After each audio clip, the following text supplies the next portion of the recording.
No, the humidity just regulates itself. The temperature is the most important. As the wax heats, it expands. Okay. And during this process, the shell's real fragile, so it can crack if that wax expands enough, so we have to keep it cool. Wow, this is quite a lot. Yeah, and this is mixing just to make sure, like a concrete mixer? Yeah, so these just run all the time. Wow, That's our slurry material. Okay. Well, it's a very specific recipe, and it'll separate itself and coagulate on the bottom. Okay.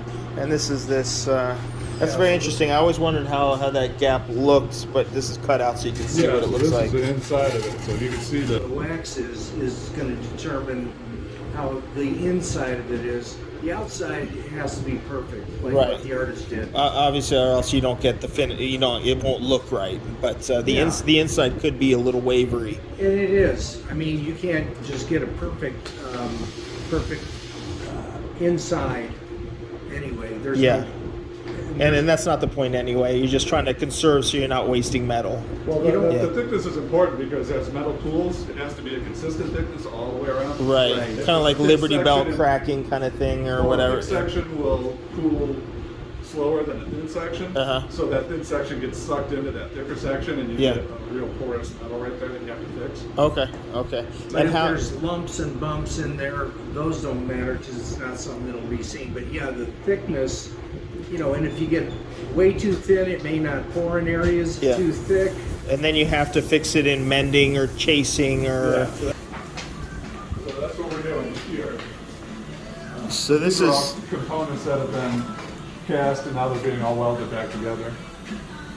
Okay, so now once you get it, there's certain mending that you do. So these arms were cast separate, this was cast separate, this body was cut in half, and these legs were all off. Okay, So wow. this has all been welded I always together. wondered how these intricate pieces with limbs and some ropes and things on cowboy sculpture. I have a better example here. So yeah, there's some components here that have been cast hollow. So that's that thickness of that shell that you saw. Okay. Same with the And then there's some here. Let me see the front here. So that what happened to the back here? we have to cut this out so it'll pour right. Oh, okay. So there's a lot of. So we cut that out and then we have to weld that back together. And this is called chasing, right? This is the wax work. This is just to make sure that it'll pour properly. Okay. This is the big heat trap in here. Okay. And the shell has to be connected outside to inside, or else it can crack off and fall. Yeah. So we do things like something like this. That in order to make a hollow, we have to cut windows out. Interesting. And so who does this work? Is this another individual in the shop? We do it all. All of you guys do all of the work, or? Okay, so, boy, it's a lot of. That's pouring is just the beginning, really. I guess, huh? Yeah. I mean. So we do the pouring here. We melt down 200 pounds at a time in these crucibles. This is the ingots we give in. 200-pound ingots and how many? 200-pound crucibles. 200-pound crucibles, and that's the holder for the crucible. Yeah. And those are the ingots. Okay.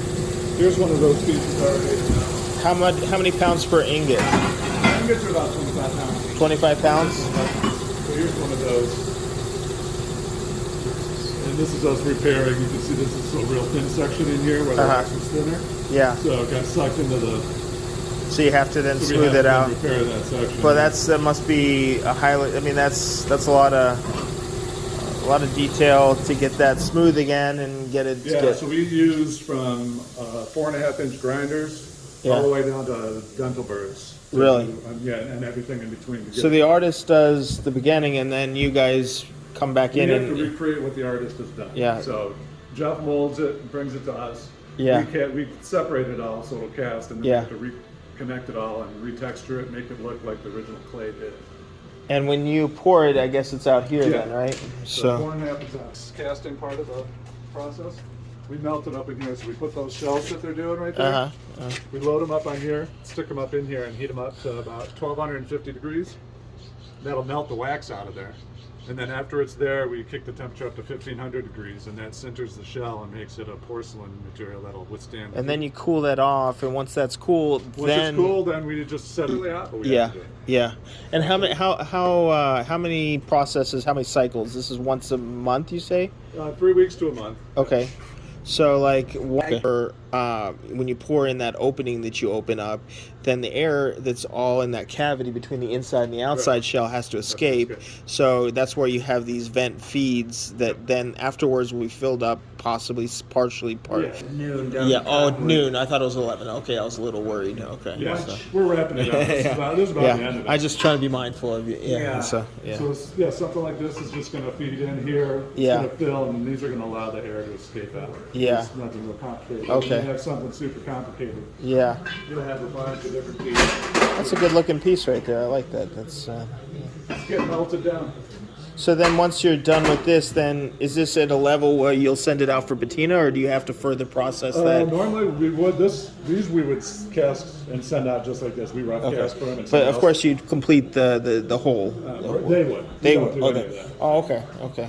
Yeah. So the pieces that we chase, we do all of that here. But some pieces we just rough cast and send away to someone else to do it. Okay. And that's what. And that's someone here in the area? Up in Prescott. Prescott. Oh, that's right. That's right. Okay. Okay. Yeah. And that's, That is really The long this and is the short this of it, yeah. this is really cool. And so you use propane for your heats of the natural gas. natural gas. Okay. Here's where patina's happening. So you can do some patina work here. I saw that sculpture right there in one of the folks that you sent me a That's the end. yeah, the end. So, Yeah, that's nice. Yeah.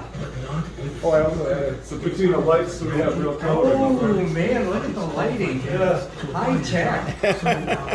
high tech lighting. Just daylight. Well, you have to be able to see what it looks like, you know. Yeah, we were just using those these kind of fluorescent orangey. ZipRecruiter.com/free. That's ZipRecruiter.com/free. You always have to take it outside. And like us on Facebook.